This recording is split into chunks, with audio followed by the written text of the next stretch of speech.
నమస్తే. ప్రస్తుతం మనతో పాటు సీనియర్ జర్నలిస్ట్ జయదేవ్ గారు ఉన్నారు. ఆయనతో మాట్లాడదాం. నమస్తే సార్. నమస్తే.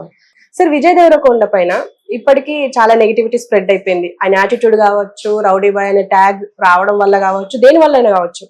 ఆయన మూవీస్ సరిగ్గా హిట్ అవ్వడం లేదు. ఈవెన్ లైగర్ మూవీలో ఓవర్ కాన్ఫిడెన్స్ అన్నారు. ఇప్పుడు మొన్న వచ్చిన ఫ్యామిలీ స్టార్ కి కూడా ఏదో ఒక రకమైన నెగిటివిటీ అయితే స్ప్రెడ్ చేశారు. అసలు ఏం జరుగుతుందంటారు విజయ్ దేవరకొండకి ఇండస్ట్రీలో కొంతమంది నెగిటివిటీ స్ప్రెడ్ చేసే వాళ్ళ మధ్యలో ఏం జరుగుతుందంటారు?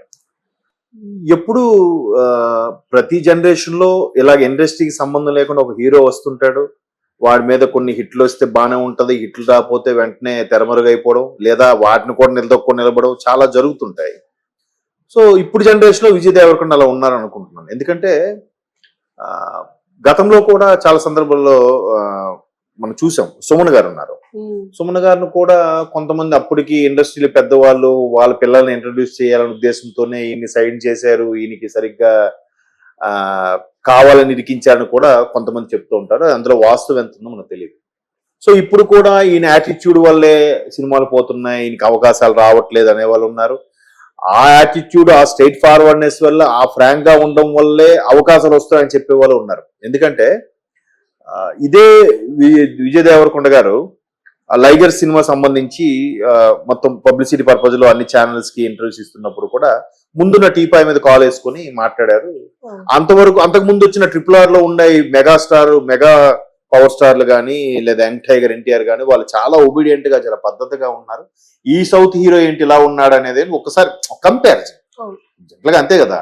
ఇంటి ఇలాగ ఎంత యాటిట్యూడ్ చూపిస్తున్నాడు అన్నట్టుగా కూడా రావడం, ఒక్కసారి మనలో అదిగో పులంటే ఇదిగో తోక అనే రకాలుగా. సరే, ఇప్పుడు ప్రతి ఒక్కడికి కూడా ఒక ఇమేజ్ క్రేజ్ వస్తున్నప్పుడు ఆయనకి ఎంత ఇమేజ్ పెరుగుతుందో అంత రెట్టింపు సంఖ్యలో విమర్శకులు తయారవుతారంట. సో విమర్శకులు ఎక్కువ ఉంటేనే వాడు తోపన్నట్టు వాస్తవంగా అనలైజ్ చేస్తే. సో అట్లాగా Vijay Deverakonda, and moreover Vijay దేవరకొండకి అట్లాగా ఎవరిని ఏమి పట్టించుకోడు.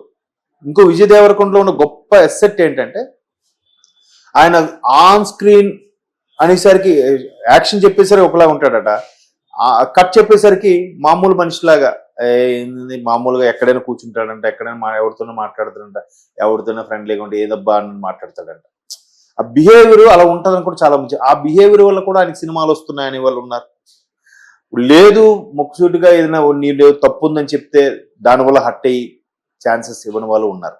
అయితే ఎవరైతే కొంతమంది అరే మా పిల్లలు హిట్ అవ్వకుండా వీళ్ళు అవుతున్నారనే ఉద్దేశంతో బ్యాడ్ ప్రాపగాండా చేయొచ్చు, లేదా అతనుతో ఇప్పుడు కొంతమంది కథలు వినిపించడానికి వెళ్తారు. అలా వినిపించినప్పుడు అన్ని కథలు నచ్చాలని లేదు. కొన్నిసార్లు కథలు చెప్పినప్పుడు బాగుంటుంది, ఆన్ స్క్రీన్ వచ్చేసరికి ఆ స్థాయిలో చూపించలేదు. కాబట్టి అలాంటప్పుడు కూడా బయటికి 3 సార్లు కథ వినిపించాను, 30 సార్లు వినిపించాను, ఆయన రిజెక్ట్ చేశాడు అనే మైండ్ లో ఉన్నోడు ఏం చేస్తాడు, ఖచ్చితంగా వీడు ఇంకంతేరా, వీడు కనీసం వీడికి హీరోగా అవ్వకూడదురా, వీడు ఛాన్స్లు ఇవ్వకూడదురా అనే ఫీల్ అయ్యేవాడు బ్యాడ్ ప్రాపగాండా చేస్తాడు. కొంతమంది ఓకే అది నచ్చట్లేదురా, కథ నచ్చేలాగా మార్చి తీసుకెళ్తాను రా అనేవాళ్ళు కూడా ఉన్నారు. కాబట్టి అది చెప్పలేం, అది డిపెండ్స్ బట్టి ఉంటుంది. కాకపోతే ఇట్లా ఏ దన్ను జాపు లేకుండా వచ్చే హీరోలు నిలబదొక్కున్న వల్ల చాలా తక్కువ మంది ఉంటారు. రవితేజ అలాగే వచ్చారంటారు. అంటే అందరికీ పునాది మెగాస్టార్ చిరంజీవి గారు అనుకోండి, వేరే విషయం. అంతకన్నా ముందుకెళ్తే ఎన్టీఆర్ గారు, ఏఎన్ఆర్ గారు కూడా ఒక సాధారణ రైతు కుటుంబం నుంచి వెళ్ళిన వ్యక్తులుగా ఈరోజు ఇండస్ట్రీ శాసించే స్థాయికి వెళ్ళారనంటే, 2 కళ్ళు ఎన్టీఆర్ గారు, ఏఎన్ఆర్ గారు అన్నారంటే ఎంత కష్టపడి ఉంటారు, ఎంత నిబద్ధతతో ఉంటారు. ఎన్టీఆర్ గారు కానీ ఏఎన్ఆర్ గారికి కానీ ఎటువంటి విమర్శలు అవేం లేవుగా. మొన్న కూడా ఏదో ఇంటర్వ్యూలో చూశాను, సోహన్ బాబు గారు అంటే అసలు ఆ నెక్స్ట్ జన్ ఇప్పుడు కృష్ణ, సోహన్ బాబు గారు వాళ్ళు కూడా ఎంత నిబద్ధతగా ఉండేవారండి. సర్టెన్ ఏజ్ గ్రూప్ వచ్చాక ఇంక మేము చేయకూడదు సైడ్ ఆగిపోయారు. కృష్ణ గారు కూడా తర్వాత మెయిన్ లీడ్ రోలు, పెదనాన్న రోలు, తాతగారు చేసుకున్నారు కానీ ఆ ముసలయ్యే వరకు కూడా హీరో పాత్ర చేయలేదే. అంటే ఆ నిబద్ధత ఎవరికి ఉంటుంది, అంత ఒక బ్రాండ్ క్రియేట్ చేశాక కూడా ఆ ముందు చూపు. అలాంటి హీరోలు తర్వాత చిరంజీవి గారు, ఆ తర్వాత రవితేజ గారి పేరు చెప్తారు, తర్వాత నాని గారి పేరు చెప్తున్నారు. ఇప్పుడు అంతెందుకు రాజ్ తరుణ్ ఒక యూట్యూబ్ స్టార్ కదమ్మా. ఆయన యూట్యూబ్లో చిన్న షార్ట్ ఫిల్మ్ చేసి, అది వైజాగ్ అనుకుంటాను చేసి ఆఖరికి, అంటే ఇప్పుడు మళ్ళీ సినిమాలు లేవు అనుకోండి, బ్యాక్గ్రౌండ్ లేకపోవడం వల్ల, సరైన కథలు ఎంపిక లేకపోవడం వల్ల, సంథింగ్ ఏదో ఒకటి. మరి ఆయన ఆ స్థాయికి వెళ్ళాడు కదా, ఈ సినిమాకి 2 కోట్లు 3 కోట్లు రెమ్యునరేషన్ తీసుకునే స్థాయి వరకు వెళ్ళాడు కదా. మామూలుగా అయితే ఒక సాధారణ ఉద్యోగిలా బతికితే ఏం బతుకుతాడమ్మా? జీవితకాలం ₹1,00,00,000 సంపాదించగలుగుతాడా? సో ప్రతి జనరేషన్ కూడా వస్తారు, కొంతమంది వెళ్తుంటారు. అంతకుముందు ఆవిడ రాజా, ఆనంద్ లాంటి సినిమాలు చేశారు. అఫ్ కోర్స్ ఇప్పుడు ఆయన పాస్టర్ గా సెకండ్ ఇన్నింగ్ స్టార్ట్ చేసినట్టున్నారు ఒక మైనారిటీ వర్గానికి. అలాగే చాలా మంది ఉన్నారు. కృష్ణుడు అని ఆయన వచ్చాడు, ఆయన కూడా అంత పర్సనాలిటీ మీద కూడా హీరోగా మెప్పించగలిగాడు. 2-3 సినిమాలు హిట్ కూడా ఉంది. ఇండస్ట్రీ ఏంటంటే ఎవరు అబ్బసొత్తు కాదు, అది పర్టికులర్ టైము, ఆ బాడీ లేదంటే ఆ యాటిట్యూడ్ నచ్చేయడం ఉంటది. లైఫ్ ఈజ్ బ్యూటిఫుల్ సినిమా ఉందమ్మా. లైఫ్ ఈజ్ బ్యూటిఫుల్ సినిమాలో సైడ్ క్యారెక్టర్ ఎవరు, జస్ట్ గెస్ట్ రోల్ లాగా ఉంటది విజయ్ దేవరకొండది, అలాగే నవీన్ పోలిశెట్టిది కూడా, అవునా? బట్ ఆ లైఫ్ ఈజ్ బ్యూటిఫుల్ లో చేసిన 3 క్యారెక్టర్లలో కొన్ని ఇద్దరు, మిగతా 3వ వాడుకున్నాడు చిన్నవాడు, మిగతా ఇద్దరు ఒక బిగ్ బాస్ కి వచ్చాడు, ఒక ఆయన ఏదో 2-3 సినిమాలు చేశాడు, పెద్దగా ఫేమ్ అవ్వలే. బట్ సైడ్ క్యారెక్టర్లు వేసిన వీళ్ళిద్దరు స్టార్లు అయిపోయారు.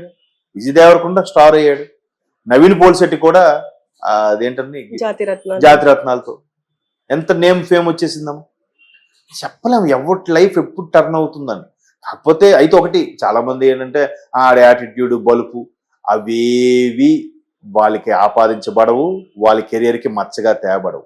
వాళ్ళ టైం బాగుండి జనాదరణ ఉన్నంత వరకు, ఒక్కొక్కసారి మీరు నమ్మరు, జనాదరణతో కూడా సంబంధం ఉండదు తెలుసా. మీకు ఉల్లాసంగా ఉత్సాహంగా సినిమా ఒకటి వచ్చింది గుర్తుందా? ఒక కన్నడ ప్రొడ్యూసరు డిస్ట్రిబ్యూటర్ కొడుకు అంట ఆయన. అఫ్ కోర్స్ ఆయనకి నితిన్ శివాజీ గారు డబ్బింగ్ చెప్పారు ఆయనకి. ఆయన తెలుగు రాదు అసలు, మనిషి కూడా అంత సూపర్ గా ఉండడు, అంత ఒడ్డు పొడుగు కూడా. కానీ ఆ సినిమా తెలుగులో బ్లాక్ బాస్టర్, అవునా కదా? అంటే ఇండస్ట్రీలో అనేది ఎప్పుడు ఎవరు ఎక్కడ ఎలా మాట్లాడతారో, ఎవరిని ఆదరిస్తారో, ఎవరికి హైప్ వస్తుందో అని చెప్పలేం. కాకపోతే ఈ విమర్శలు ఇవన్నీ కూడా వాళ్ళకి కూడా అలవాటు అయిపోయింది. ఈ రోమర్స్, విమర్శలు, ఆ హీరోయిన్ తో లింక్ పెట్టడం, ఈ హీరోయిన్ తో ఉన్నారని ఇప్పుడు ప్రభాస్ గా అనుకోండి, ప్రభాస్ అనుష్కకి సోషల్ మీడియాలో ఎన్నిసార్లు పెళ్లి చేశారో, అసలు వాళ్ళు కలిసిందే ఉండదు. ఆవిడ వేరే ప్రపంచం, ఈయన వేరే ప్రపంచం, ఈయనకు ఫ్రెండ్ సర్కిల్, ఈయన ఎంతసేపు టూర్లు, ఫుడ్, వీటి మీద, సినిమాల మీద ఉంటుంది ప్రభాస్ గారికి. ఆవిడ అసలు యోగా గేగా అని ఆవిడ ఎక్కడో ఉంటుంది. ఎవరి కెరియర్ వాళ్ళది. ఇప్పుడు బాలకృష్ణ గారు ఉన్నారు, అసలు పెద్ద హీరోల్లో అందరికన్నా ఇప్పుడున్న సినారియో ప్రకారం ఎక్కువ ఇమేజ్ ఉన్న హీరో బాలకృష్ణ గారు అనుకోవచ్చు, అంతేనా? ఆహాలో అన్స్టాపుల్ తర్వాత ఆయన కొన్ని సినిమాల తర్వాత ఏంటి ఈయన ఇమేజ్ ఆ పెద్ద హీరోలను పోల్చితే వాళ్ళు ఎవరికి లేని ఇమేజ్ ఈయనకి ఏంటి అన్నట్టు ఆశ్చర్యం అనిపిస్తుంది. ఏమో భగవంతుడు ఇప్పుడు ఆయనకు అవకాశం ఇచ్చాడు.